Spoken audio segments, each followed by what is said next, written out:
겸호철학원입니다. 오늘은 왜 무너지는 운인가에 대해 말해봅니다. 사람들은 말합니다. 왜 지금 무너지냐고. 왜 하필 이 시점이냐고. 하지만 명리학은 전혀 다르게 말합니다. 무너짐은 갑자기가 아닙니다. 이미 존재하던 것이 드러나는 것입니다. 명중유상 운내응지. 이 말은 명리학에서 말하는 핵심입니다. 사주 안에 형상이 존재하고 운이 오면 그것이 현실로 드러납니다. 그래서 지금의 무너짐은 지금 생긴 것이 아닙니다. 이미 있던 구조가 지금 작동한 것입니다. 무너짐은 반드시 구조를 따릅니다. 형은 내부를 무너뜨립니다. 형은 형벌과 스스로 상함을 의미합니다. 이것은 명리학에서 분명히 말합니다. 겉으로는 멀쩡해 보입니다. 하지만 판단이 틀어지고 관계가 꼬이며 스스로 상황을 망가뜨립니다. 충은 그것을 드러냅니다.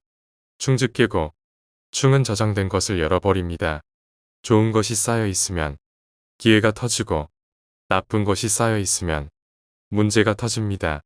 충은 큰 변화의 시작입니다. 파는 관계를 끊습니다. 파는 손실과 파괴를 의미합니다. 유지되던 것이 깨지고 이어지던 것이 끊어집니다. 특히 고륙의 이별, 형제간 불화, 가족 해체로 나타납니다. 이것은 단순한 변화가 아닙니다. 완전한 단절입니다. 해는 가장 깊게 무너뜨립니다. 해는 상천이라고도 말합니다. 서로를 뚫고 상하게 하는 작용입니다. 겉으로 드러나지 않습니다. 하지만 가장 깊이 무너뜨립니다. 특히 부부 관계에서 강하게 작용합니다.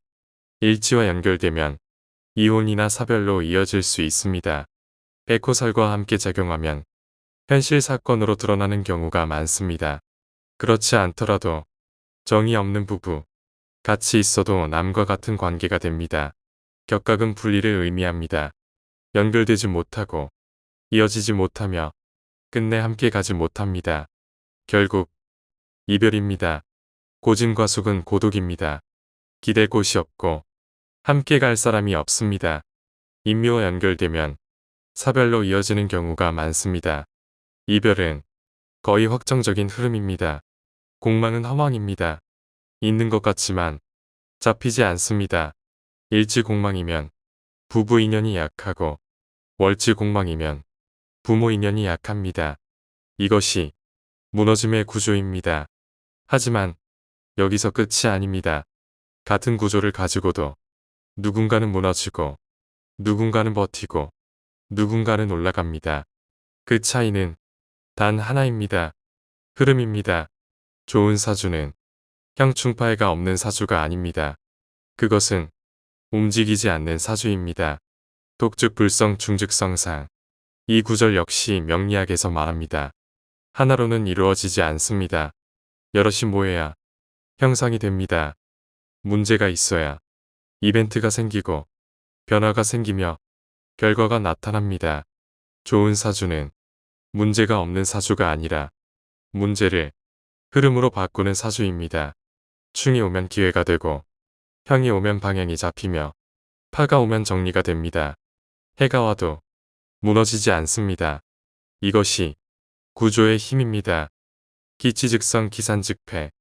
이 구절 역시 명리학에서 말합니다. 기운이 모이면 이루어지고 흩어지면 무너집니다. 강한 구조는 충이 와도 기운이 모이고 형이 와도 중심이 유지됩니다. 하지만 무너지는 사주는 같은 충에서도 깨지고 같은 형에서도 무너집니다. 결론입니다. 유상방론 무상불엄. 이 구절 역시 명리학에서 말합니다. 형상이 있어야 현실이 되고 없으면 일어나지 않습니다. 무너짐은 우연이 아닙니다. 이미 있는 구조가 드러난 것입니다. 그리고 마지막입니다. 나쁜 사주 구조는 누구에게나 있습니다. 하지만 흐름은 다릅니다.